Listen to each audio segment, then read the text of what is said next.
Yeah, this is a little heads up before we get started. Make sure you go and subscribe. That's the call to action right there. All the Killa Kela podcast links are all in the desirable areas. SoundCloud, Spotify, iTunes. Make sure it happens. Enjoy the show, people. Well, I'm urging you to put out the visual graphics and the Steel I Injection still get people now, especially YouTube. Steel Injection. Yeah, I mean, there was a guy, we had a little fallout. Killa Kela podcast. KillaKelaOfficial.com. THTC, the UK's leading ethical streetwear label. Organically grown and ethically built garments from hemp, organic cotton and other sustainable materials. 2019 is their 20th anniversary year. Join me with THTC as a Killa Kela podcast sponsor celebrating music, social activism, hemp and street culture. THTC, eco-fashion redefined since 1999. Instagram UK Frontline. Beatbox created. Killa Kela. And we're here to talk about world music and street culture. Killa Kela podcast. Yes, shout to our people's graffiti kings. Ladies and gentlemen, this is the Killa Kela podcast. Serves you right, live and direct from central London, or as central as we need to be. We're keeping it moving like this. Another hero jumps inside the ride, inside the hot seat, okay? This is one of the original dons. One of the people that actually got me into like hip hop full stop. I'm gushing, and with every good reason. It's my boy Kilo. Hello. How are you? Good to see you. Good to see How's you. it going? Let's do that. Formalities. Formalities. Yeah, exactly. Man. Oh, we're going to thing do the whole where hog. Yeah. Oh, yeah, the whole. Yeah, let's do paper it. scissors. Yeah, no, cool. just leave that. I mean, we do. I mean, these handshakes are mere gestures to our legacy of hanging out, isn't it? Exactly. We've done a lot in our time, haven't we? Yep, the water is flowing under the bridge, and here we are, still going. So it's got to be a good thing, isn't it? Yeah, totally. Talking of, the weather's been pretty horrific as well, hasn't it? Every time I do one of these lately, it's been like this. At least I ain't got shorts on today. Oh, which one? Because this it hit the ground as we was coming in. This here. Thank you so much for the gift, brother. More than welcome. Tell me about it. It's a book, by the way, for those who are listening. It's like a little booklet thing it's all about this campaign I've been on for the last 5-6 years, which is I write my own story, which is kind of like, that's right. It's easy to get overlooked within the scene. So I kind of thought, you know what, let me just shout myself. So I had a little solo show, and this sort of booklet went alongside it, but it's leading on to a bigger project I'm working on at the moment. That's amazing. That's so fire. yeah, that's total fire. And look, you know what? Not many people can actually put a documented that your story is like pretty defined. You know what I mean? 1 second, say that. Yeah. Hold that right thought right there. I will. Check.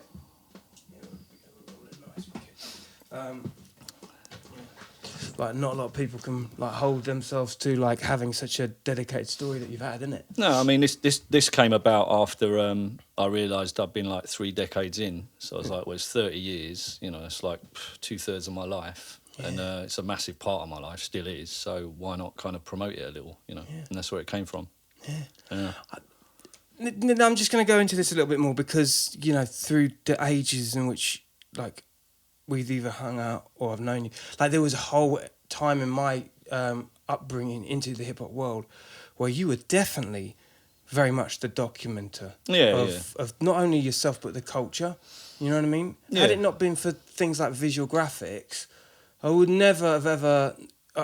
I was so out in the sticks back in the day. Yeah, but that was the thing, I was as well. That's the thing. When I started, when I had the idea for visual graphics, I was just coming to the end of my life in Exeter, where I was living at the time. And then when I relocated to move back to London, that's when it all kind of came together. But I always wanted to promote the scenes that I'd experienced, like Bristol, Plymouth. There's a wealth of talent. Like somebody said in one of the other ones, it's not just London. It's like, and during a certain period of time, it was peripheral to London that was keeping the scene going, and these people often don't get the shine they deserve. They don't, do they?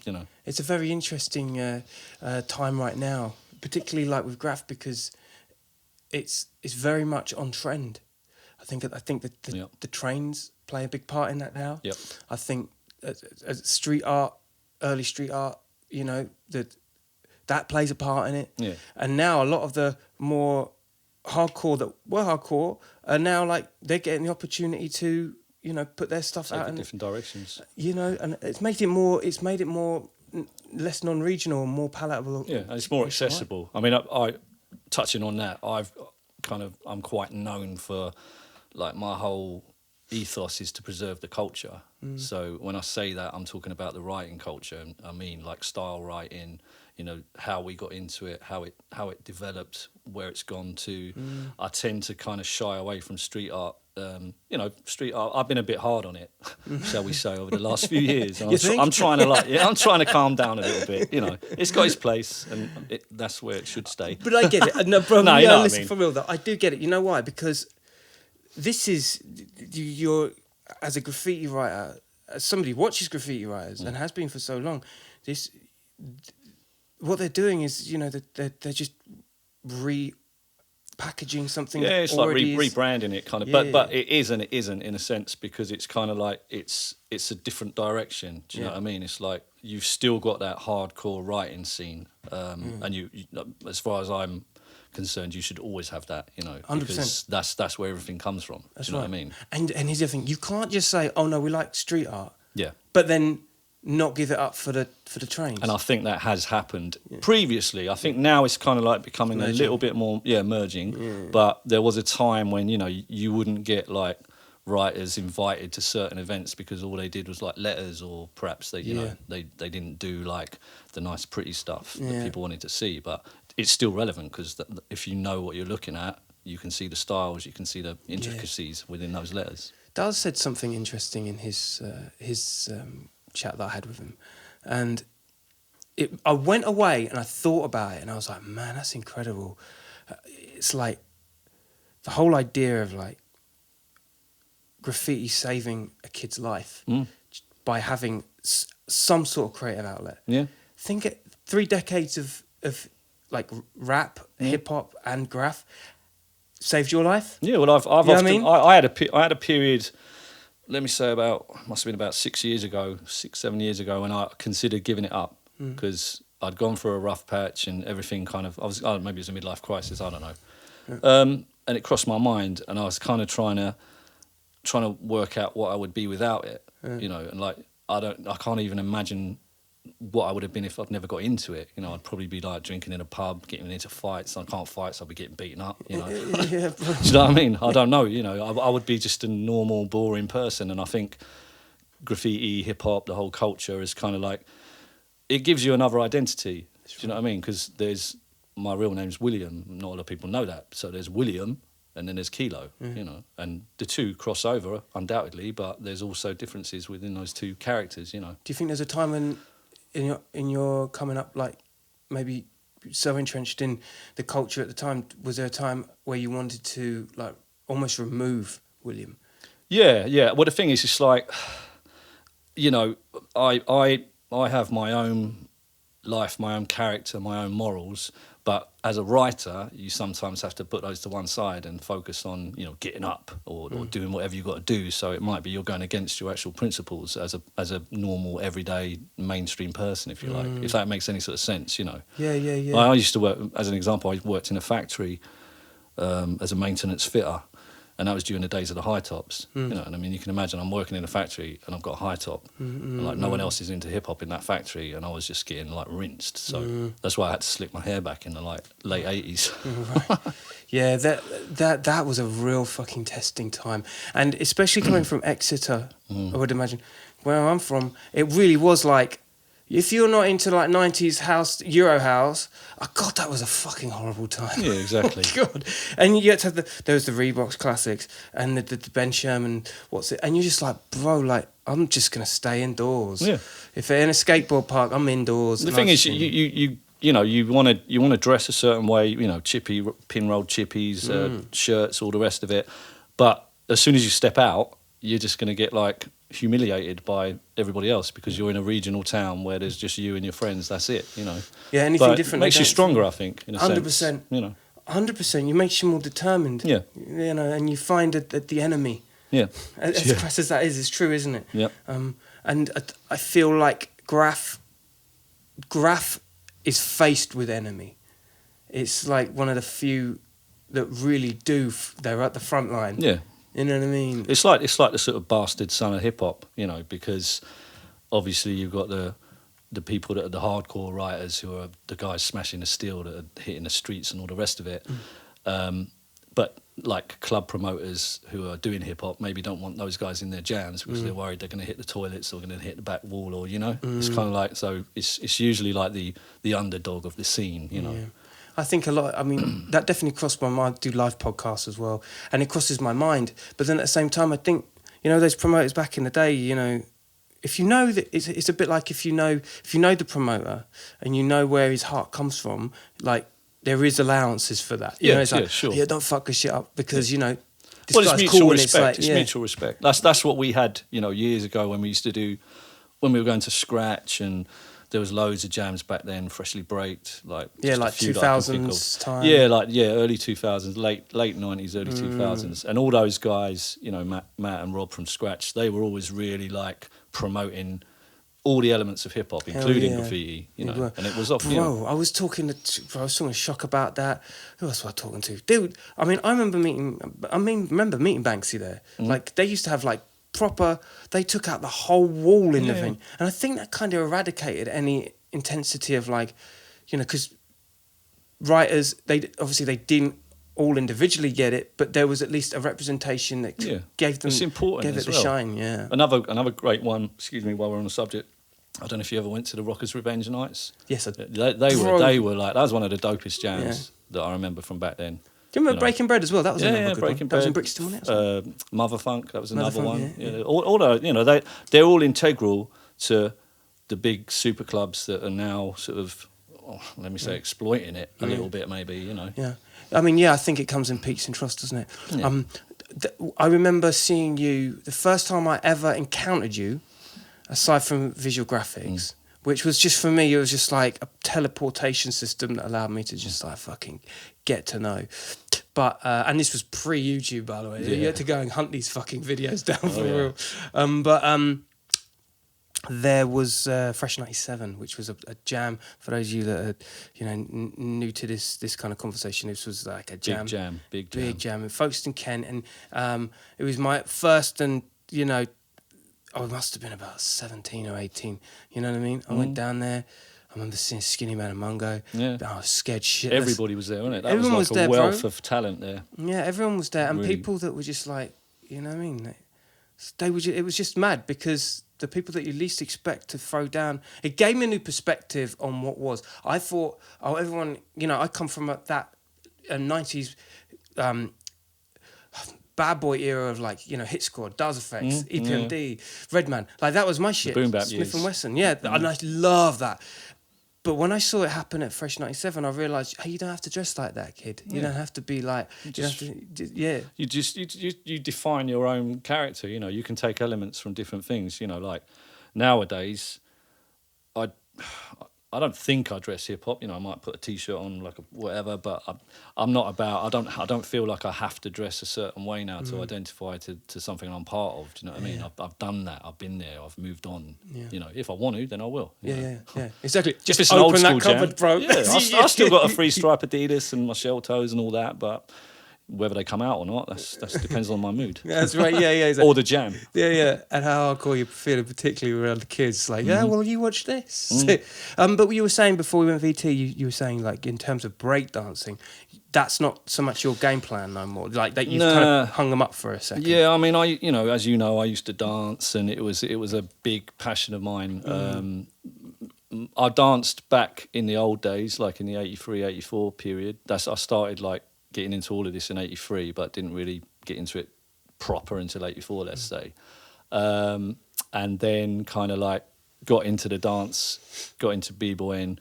Graffiti was also there, but I was kind of flirting between both. So I was kind of a bit of, I wasn't exactly good at either of them, but I was getting there kind of thing. And then when it all kind of died, when we were told it wasn't cool to do it anymore, I guess I kind of slowed down, well, pretty much stopped. And it kind of had a bit of a renaissance again when I hooked up with DJ First Rate. Old type First Rate? Yeah. All day? Every day. And, just seeing him still throwing himself around, and I was kind of like, wow, this is like, why have I stopped doing this? Something I love. So we kind of carried on, and then obviously we met Born to Rock, and we met all the other people. Second to None as well. Second to None. See, I didn't meet them till later, and I think I met them through Born to Rock. But I remember, like, because I was doing the visual graphics stuff, and I was always looking for like ways to bring in sort of up and coming talent. And Deliverance was sort of bubbling around at the time, and Deliverance, man. Deliverance Remark and all those guys. And I came across a video of theirs, and it had I can't remember the tune, but it had Suspense and Charlie Marbles from Born to Rock like throwing down in it, and I was like, wow, these guys are like doing it, you know. And they were doing, like, Suspense was doing my move, Turtles and stuff, and I was like, I remember you used to smash the Turtles and that. I never smashed it like he does, but I try, you know. But when I saw that, I was like, oh wow, this is still happening, and the people are still, and it's happening in this rap video kind of thing. So it was good because nothing else was going on, you know. We used to go to jams, like myself and Score, Tenor and First Rate and all these guys, and we'd sort of like have a little circle to ourselves in the corner, but we get like other guys that were there for the rap chucking beer on the floor and glasses and stuff. You know, it's like, it was just not cool to throw down. You know, but where I used to have a sound man, you would need a cleaner to like get prep and get everything ready for you. Yeah, that's how it was, you know. But we just soldiered through it, and then I kind of like I carried on dancing, doing my thing, and then I went to Battle of the Year in 95. 1995, and that was like it's an awakening, isn't it? That's something else, isn't it? Well, I know that I listened to the Shock interview, and I know he kind of touched on it already, but it was just like, wow, there's like people wearing mop tops and gazelles and ski goggles, and I was just like, it was like going back into time, and it had such an effect on me and the others that were with me as well, that we kind of like just got bang on into it again, you know, and tried to actually make the scene healthier, because there were still people doing stuff, but they were all fractured. There were like pockets of people, you know. But yeah, I find that that's one of those key places, whether it's you go into those jams and you see the intense popularity of something to the point where people have become it. It's the same with Harajuku in Japan. Like the way people embrace that area and the way that they dress and everything, you can't help but think, fuck, you're fucking cool. Yeah. You know what I mean? Yeah. And it's that thing, you go away and you don't feel so alone. It blew us away. When we saw that, we just literally came back, and that was all around the same time that Hooch sort of started doing his, working towards the BBoy championships or whatever. So it all kind of like, it all blew up, and then it kind of like, I don't know, the intensity for a little bit, it dropped off at one stage. I think there was just so much happening. It was like saturated, and then some things became a bit weak. You know, some of the nights weren't as, I don't know, maybe people just grew up. Yeah, I mean, we were young then as well. When was this? Well, 95 was... 95 was when I went to Germany, Battle of the Year. But prior to that, I went to, in fact, I should mention this, because in 91, I went to an event called MZ Fresh. MZ wasn't it? Yeah, by the On the Run guys, you know, Zebster and those guys. And basically, I went over there with, it was through my connections with Score and Tenor and First Rate and all those guys. So we went over there, and Junk from Second to None was with us. I don't know if we met him, but he was travelling, whatever. But we all ended up together. And like, that was 1991, when things were really kind of like, in England, there wasn't a hell of a lot happening on the B-boy front. There was still, like I say, Second to None. I know they were down in the South Coast and always rocking tough, whatever. Yeah. But generally, around London, you didn't really see much. No. So to go over to an event like that, it was just intense. And like, I mean, Score could tell you as well, Junk from Second to None, literally, I think he managed to piss off the whole community by head spinning all night. All you could hear was like this whirring, and then like his hands going down literally all night, and it's just like, you just like, come on, dude. Yeah, like the lights are out, everyone's gone. We were all in this huge community centre or something, and it was amazing. That was 1991, and then the good thing was, you know, we were there just to kind of see the vibe, and then we bumped into like Elk, Drax, Robbo, rest in peace, all those guys had travelled over as well. Oh, so it really acted like a bit of a community. Well, we didn't know they were going to be there, you know, and it was just kind of, you know, it was just mad. It was a mad jam. It got, at one point, they had to shut it down because a load of dudes from Berlin had come up with, like, knives and shit to sort of, I think they had some beef with some other German dudes. So, you know, I say this all the time, like, Germany really held the flag. Yeah. And it always has done. And I had no idea, you know, until, obviously that was an eye-opener, 91. But then we came back over here. We were doing. I was heavily into Graff then. You know, I really got immersed myself into it because I'd moved back to London by that point. And then kind of like the breaking resurfaced again, like sort of 95, around that time. That's when I got bang on into that again. But I was always flirting between the two. Yeah, there was definitely like a feeling like, I mean, you know, again, just living through the magazines at the time, and there definitely was a rekindling of that passion and energy. Hip Hop Connection, all those things. all Big those Daddy, things. as Yeah, well, Big all Daddy. those things. And then Represent magazine as Yeah, well. yeah. That was a great magazine. And that was the way we kept in touch, you know. Even Touch magazine, remember that one? Yeah, that's right. It's actually weird because, you know, and I've said this a bunch of times, like, if it weren't for you, I wouldn't have Kela. I had no idea when I heard that. I was like, oh, that's all right. Yeah, the K and the L, man. Yeah, I like and that. then and Nima, you know? Yeah, of course. It was like my local, you know. Well, yeah, you can't dude. deny Nima. Yeah, for real. So it was like, it was a real kind of, No, it's that nice. was a It's nice to know. snapshot. Yeah, man. Yeah, it kind of brings it all back, doesn't it? Actually, I owe you. We'll talk about that later. Yeah, it's like, let me just go through my books here of previous copyright ownership on my letters. No, because then I've got to start paying. Oh my god. You know, it goes. How did it come? How did the name Kilo come about? Do you know what? I kind of like don't really know. I've got a rough idea because I know what I was doing back then. Because I had as most writers did, I had loads of different names when I was coming up. And then I used the name Raz for quite a long time when I was in Exeter. Just R-A-Z. R-A-Z. And obviously there's the Raz from TAT crew. There's the Raz from London as well, East London. Is there? Yeah, I had not, at that point, I wasn't as well connected, so I only knew what I knew, kind of thing. And then eventually I found out Raz from London had long since sort of stopped. But I went to Bridlington in 1989, the big street art thing that Martin Jones put together. Okay. There was like tons of artists over there from Europe and a couple from the States. And Vulcan from TAT crew was there. Big man in the game. So I've gone up there with all the Bristol locks. I used to connect up well with John Nation. Shout out to John Nation and the Bristol Massive. Yeah, old type Bristol Massive. Exactly. So we went up there, and I was going around getting people to sign my little black book, you know, a little tiny thing to get tags in. And I met Vulcan, and I said, "Yeah, can you sign my book?" And I was like, "Yeah." He said, "What do you want me to put?" And I've still got a bit of paper. I said, "Yeah, can you put Raz?" And I had no idea, you know, Raz, TAT, this is Vulcan, TAT. And back then names were, you know, you didn't. Now there's fucking how many kilos, I don't know. But anyway, so he wrote it down, and it says, "Yo, Raz, change that fucking name, dude." And I still got it. And after that, I was like, right, we got to change. Yeah. And I think it was, It's you know, time for a change now. back then I was younger. I was looking for various ways to relax, shall we say. One of those ways naturally led me to the name Kilo. You know, you know what I mean? Remember, I work in a school. Yeah, that's right. So yeah, back then, obviously. Yes, teacher. Yeah. Yes, But it's funny because another writer who I'm sure you know, Hash Petro, before we met, he was using the name Hash and I was using the name Kilo. And like we both knew of each other, but we'd never met. And we met on the line when I was filming for like Steel Injection, I think, or Visual Graffix, one of them. And like, yeah, I was going to meet Hash, and he was like, you know, and he told me he imagined me to be some big white dude with dreadlocks, you know, and I kind of had the same idea about what he looked like. It turned out we're nothing like that. We're both skinny little white guys who are just. But the name is you know.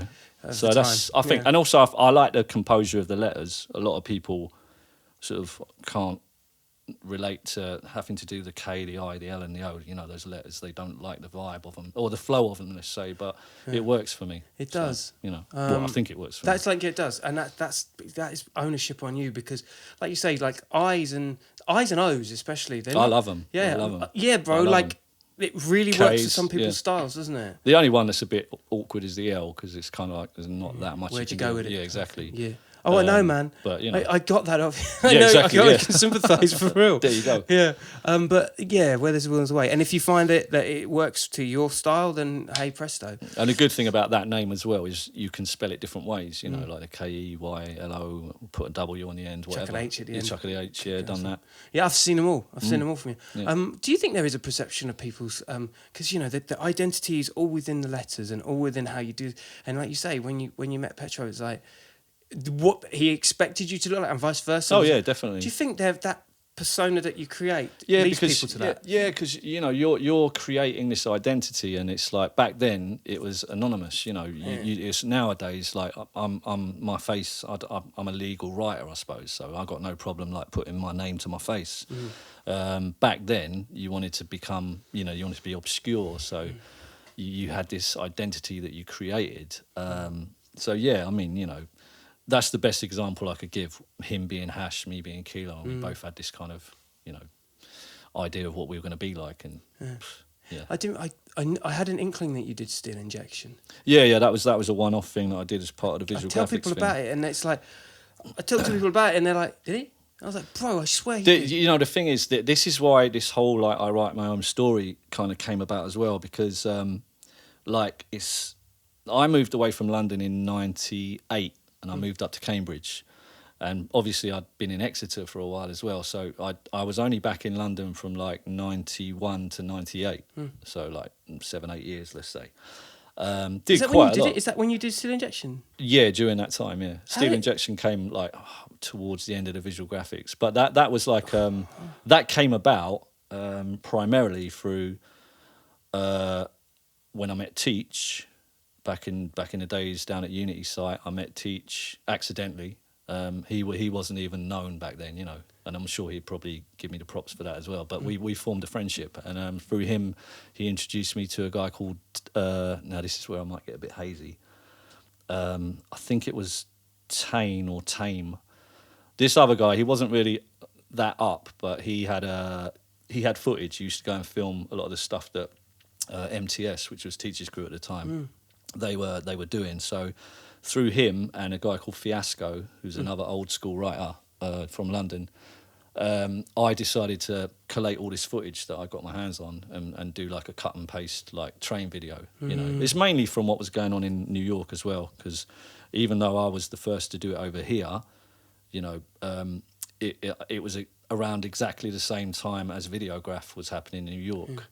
And, you know, I kind of, somewhere down the line, I must have been inspired without even knowing it, you know, because I was already doing it when I found Videograph. Yeah. Do you know what I mean? But I don't know. It kind of felt, I mean, MTV really kind of was blossoming at that time. Yeah. Like, it was in its peak, you know. It was that kind of... Well, my strapline was like television from London, and that was lifted directly from MTV, you know.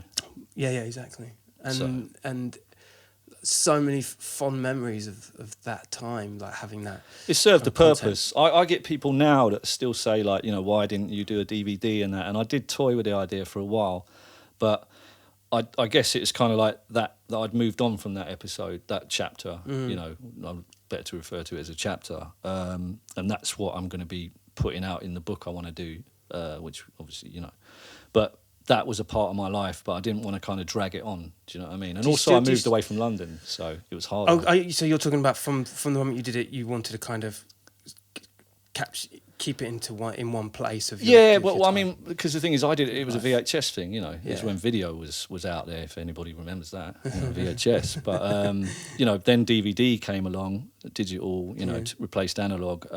But I'd already kind of left that I used to work in an edit company in London, so my idea there was to try and get into actual professional editing. Oh right, so this was with a, and that came from cutting and pasting visual graphics, and then Skyer, shout out to Skyer, he was working at this television company, production company, and got me in there as a runner. Just off the weight of doing that visual graphics video. Yeah, I had no CV, just had a bit of paper, but I gave him a copy of my video. And I said, look, I really want to get into video editing, but because I had no experience, I had to go in at the bottom level. And I was like in my, when was that? I suppose I must have been around my 30s then, or just coming up to my 30. And I'd already been through a union background as a maintenance fitter. So there's so much going on. Yeah, and to go back to a runner and then be talked to like a piece of shit, you know, by my boss. I was like, I knew it wasn't going to be for me. You knew it was going to be a ladder. Yeah. Do you still have the hard copies of Visual Graphics? Pretty much, yeah. I've definitely got Steel Injection. Like I say, I mean, I planned to do like a Visual Graphics Greatest Hits. Yeah.